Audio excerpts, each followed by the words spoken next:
The start of the Dynasty offseason is in full swing. That means you're probably looking towards 2025 at this point. That means you're starting to think about, right, are you going to be a contender? Are you going to be rebuilding? Or where do you land in your league's hierarchy?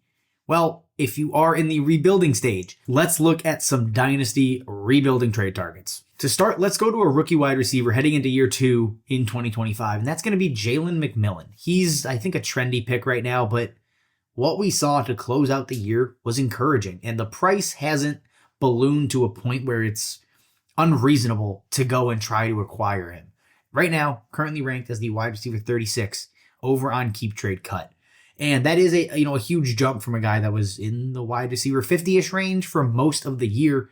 But as he closed out the season, he really kind of stepped into his own. Weeks 1 through 13, he only had a 10% target share. He wasn't really involved in the offense. He wasn't doing a ton, even with Chris Godwin, right? Missing a chunk of those games. But the last 5 weeks of the year, week 14 to week 18, he pulls in a 19% target share.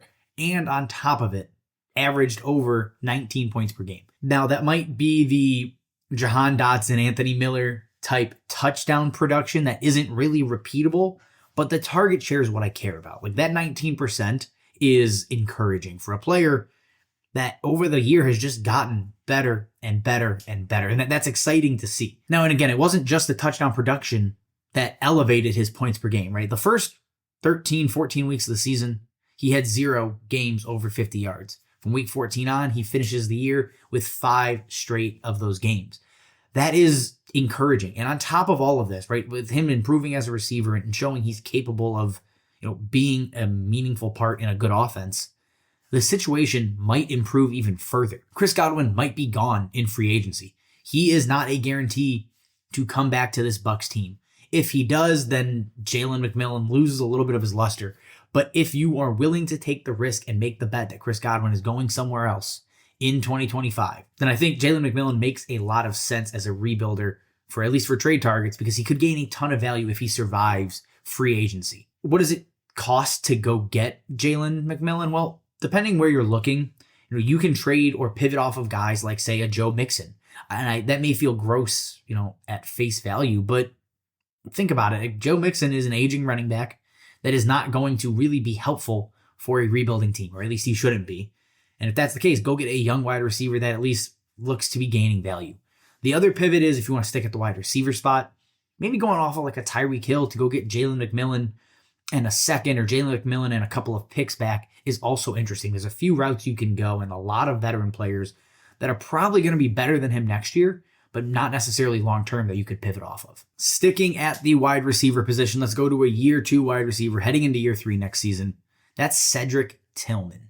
Now, Cedric Tillman is, he's kind of an enigma at this point, and his dynasty price reflects that, right? He's wide receiver 58 on Keep Trade Cut. What we saw from him post Amari Cooper trade and before the concussion that kind of just ruined the rest of his season was a player that looked like a meaningful part of the Browns offense.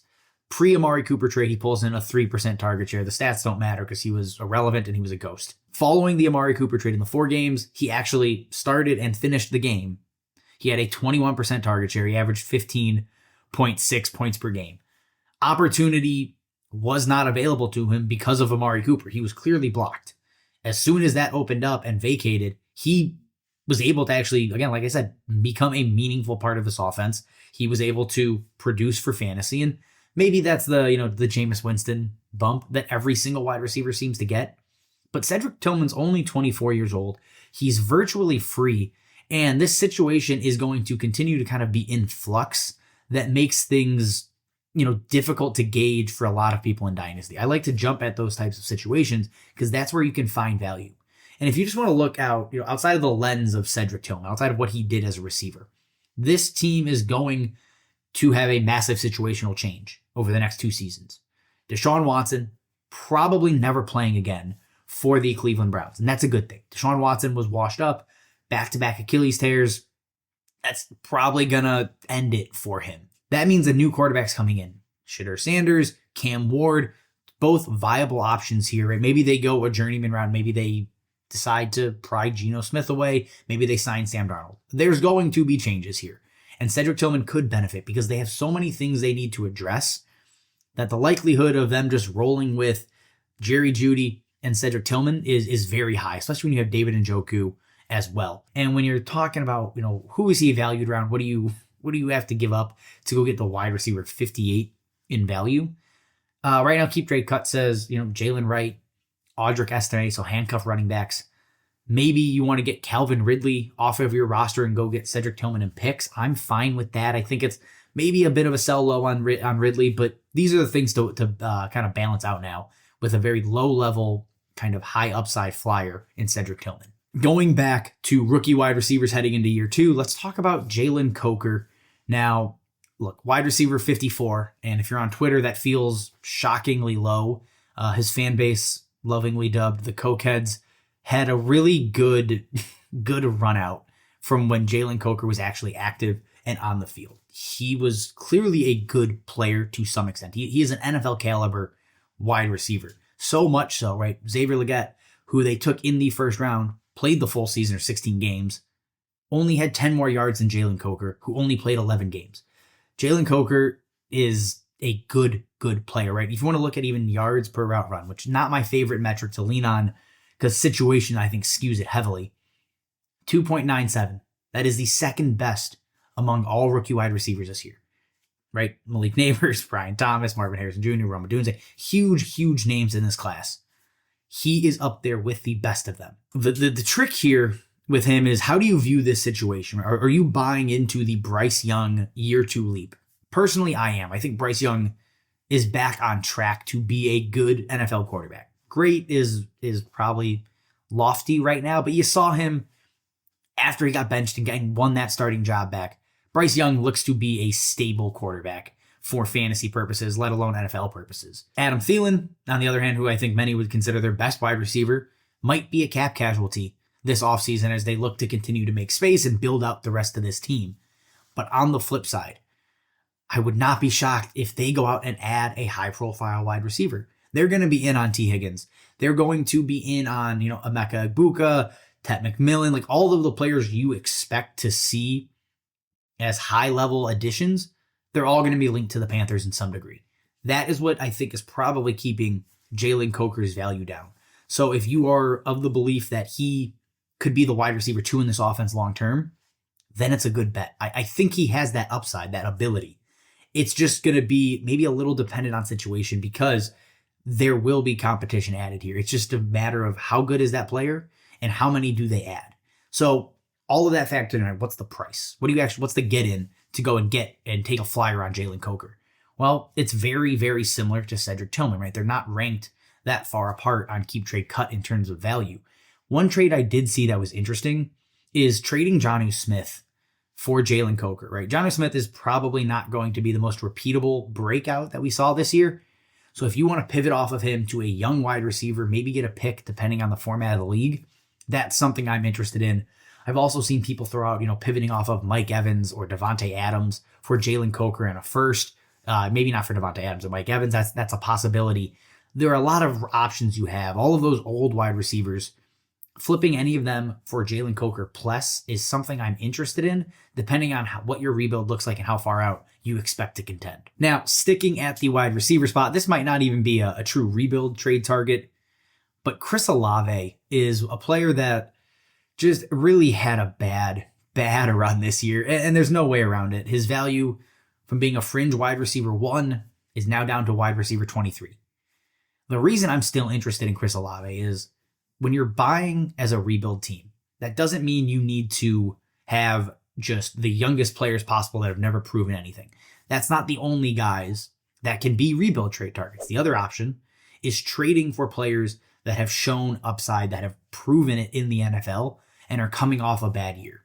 And Chris Olave fits that bill perfectly for me. He is clearly coming off of a down year. He pulls in a 19% target share. He finishes as wide receiver 56 in points per game. In addition to that, right, the offense moved the ball, but without him.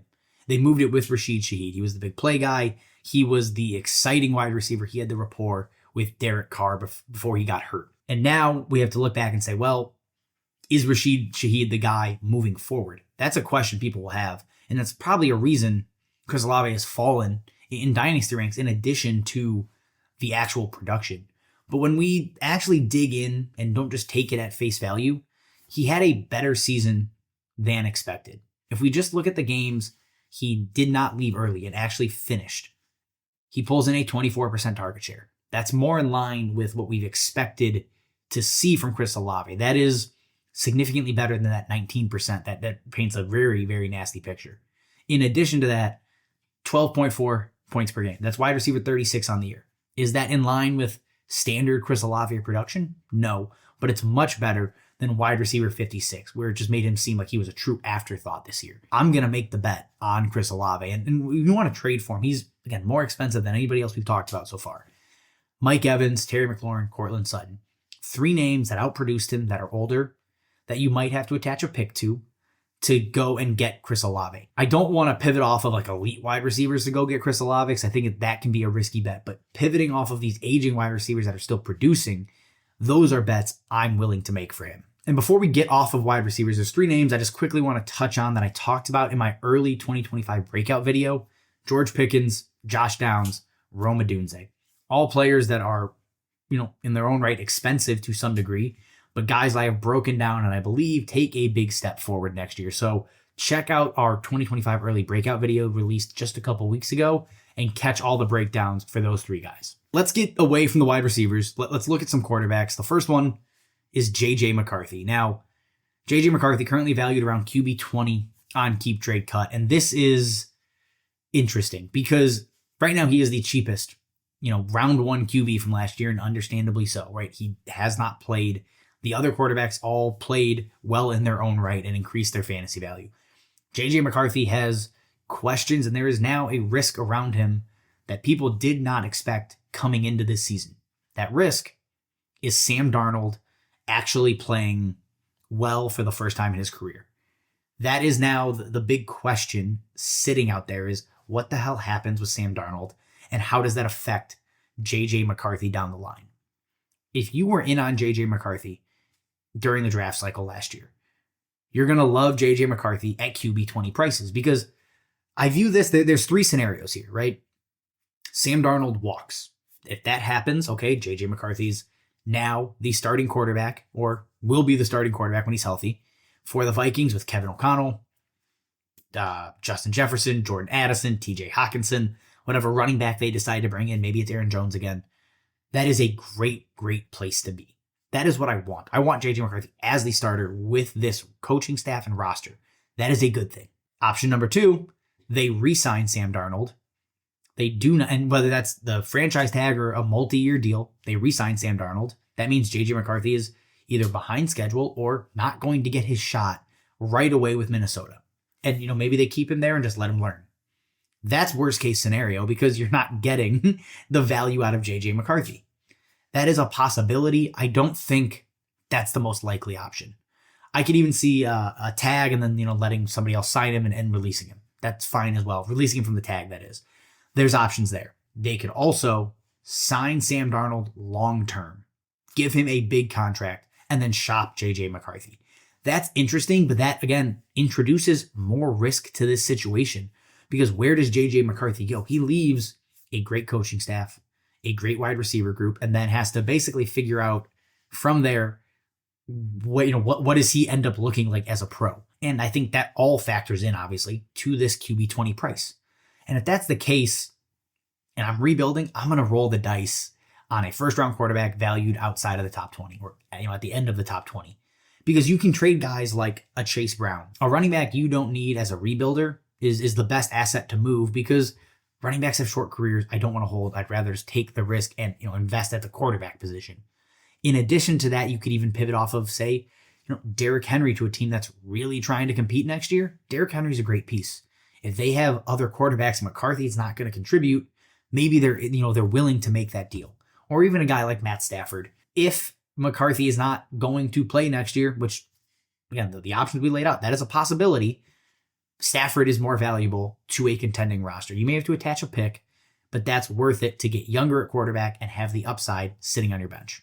And if we really want to talk about upside, I think Justin Fields at QB 26 is probably the highest upside pick or trade you can make.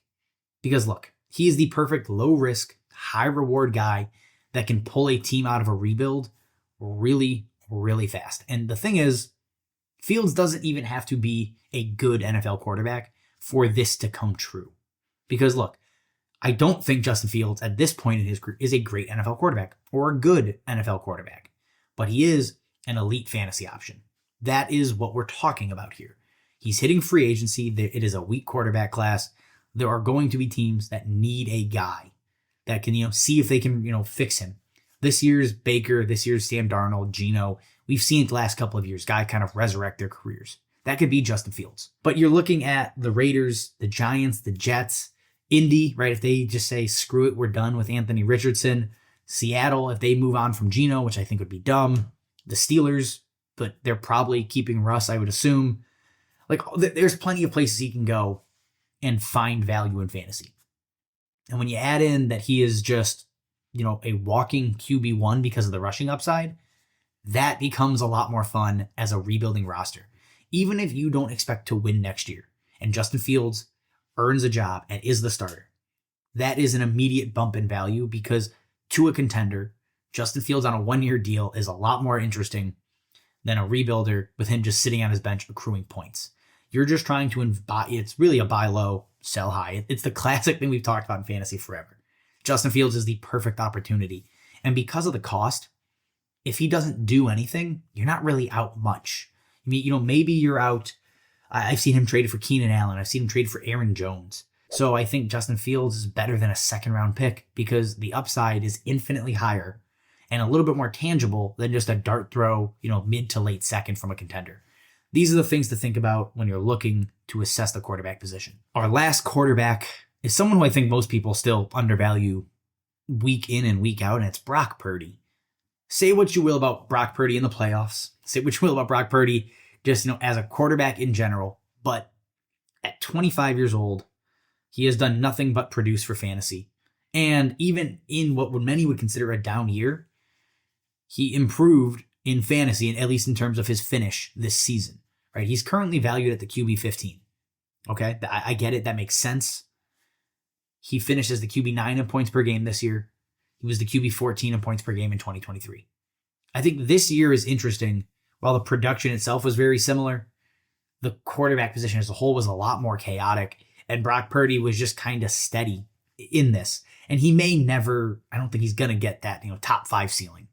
That's okay, because not many guys have that type of ceiling with the floor that Brock Purdy is bringing, right? Fields has a top 5 ceiling, but his floor is literally just not playing in the NFL. Brock Purdy could be a QB8, QB7, and then, really not finish below QB16. Maybe he's new age Jared Goff, because even without CMC and Brandon Ayuk, nothing really changed in his production. That's great. Like Deebo Samuel was down. He found Jawan Jennings. He found Jordan Mason, revived or, reconnected with George Kittle consistently this year. Brock Purdy gets it done in a number of different ways and is just never valued, I think, where he should be. So if that's the case, and you can tear down from, say, a guy like Justin Herbert, who I love, but I would need a lot of picks back. CJ Stroud, Jordan Love. If you can tear down from those guys, go get Brock Purdy.